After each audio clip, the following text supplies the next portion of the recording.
हमारी संस्कृति, हमारे संस्कार सदा रहें हमारे साथ। सब्सक्राइब करें तिलक। आज हम एक ऐसे फल की बात करेंगे जिसका वृक्ष बंजर जमीन पर और कम से कम पानी की उपलब्धता में भी बहुत आसानी से उग जाता है।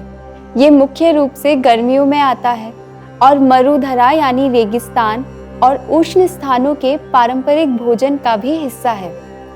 ये फल है केर, और जब इसके आयुर्वेदिक गुण आप जानेंगे तो उसके बाद आप भी इस पारंपरिक फल को फिर से अपने भोजन में जरूर शामिल करना चाहेंगे।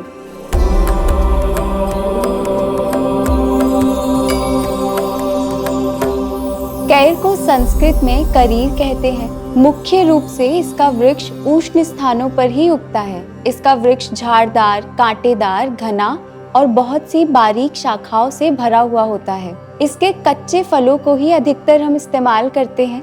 दिखने में ये छोटे हरे गोलाकार के होते हैं। आयुर्वेद के अनुसार केर के फलों का स्वाद कषाय यानी कसैला और कड़वा होता है और सभी के लिए ये बहुत ही फायदेमंद है। विशेष रूप से ये भोजन में रुचि बढ़ाता है। व्रण, अल्सर्स और वुंड्स को भरने में सहायक है। जिन्हें पाइल्स की समस्या है उनके लिए ये बहुत फायदेमंद है। जिन्हें सांस लेने में दिक्कत होती है, अस्थमा है और साल भर खांसी जुकाम बना रहता है, उनके लिए ये फायदेमंद है। आधुनिक दृष्टिकोण से देखें तो लगभग 100 ग्राम केर में हमें 8.6 ग्राम प्रोटीन, 1.8 ग्राम के आसपास कार्बोहाइड्रेट, 12.3 ग्राम फाइबर, 7.8 मिलीग्राम के आसपास विटामिन सी, 55 मिलीग्राम कैल्शियम और 57 मिलीग्राम फास्फोरस मिलता है। यानी ये फल प्रोटीन और फाइबर का भी एक बहुत अच्छा स्रोत है।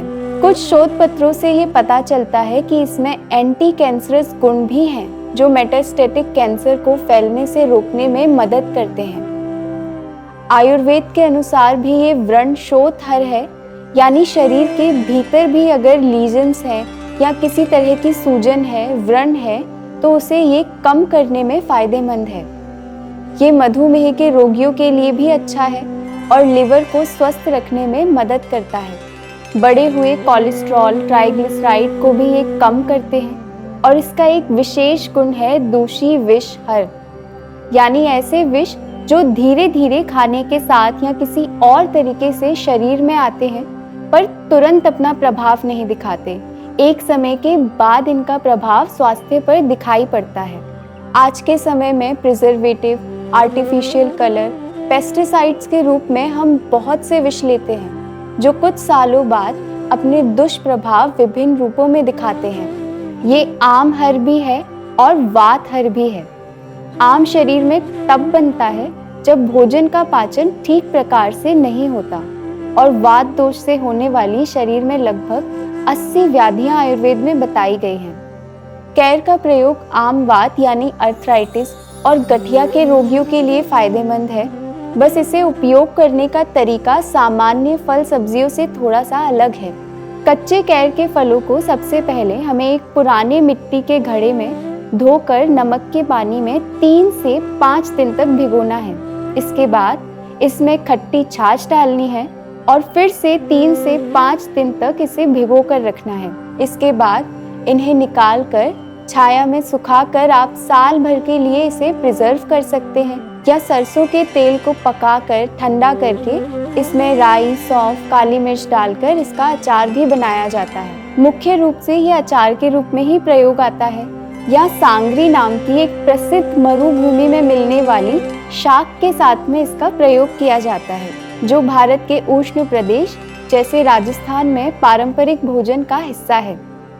केर के फल हमें अप्रैल, मई और जून तक ही मिलते हैं। इसी समय साल भर के उपयोग के लिए इन्हें प्रिजर्व कर लिया जाता है। अगर ये गुणकारी फल आपको उपलब्ध होता है तो इसका सेवन जरूर करें और स्वस्थ रहें, क्योंकि जितना हम अपने पारंपरिक और देश के भोजन का उपयोग करेंगे और बढ़ावा देंगे उतना ही स्वस्थ रहेंगे। आत्मा और परमात्मा के मिलन की इस सात्विक जीवन यात्रा में हमारे साथ बने रहिए। मैं और मेरा सात्विक जीवन का परिवार फिर से योग और स्वास्थ्य से जुड़ी कुछ नई जानकारियों के साथ आपसे जल्द ही मिलेंगे। तब तक के लिए हमारे इस वीडियो को लाइक और शेयर करें और हमारे इस चैनल को सब्सक्राइब करें। हरि ओम तत्सत।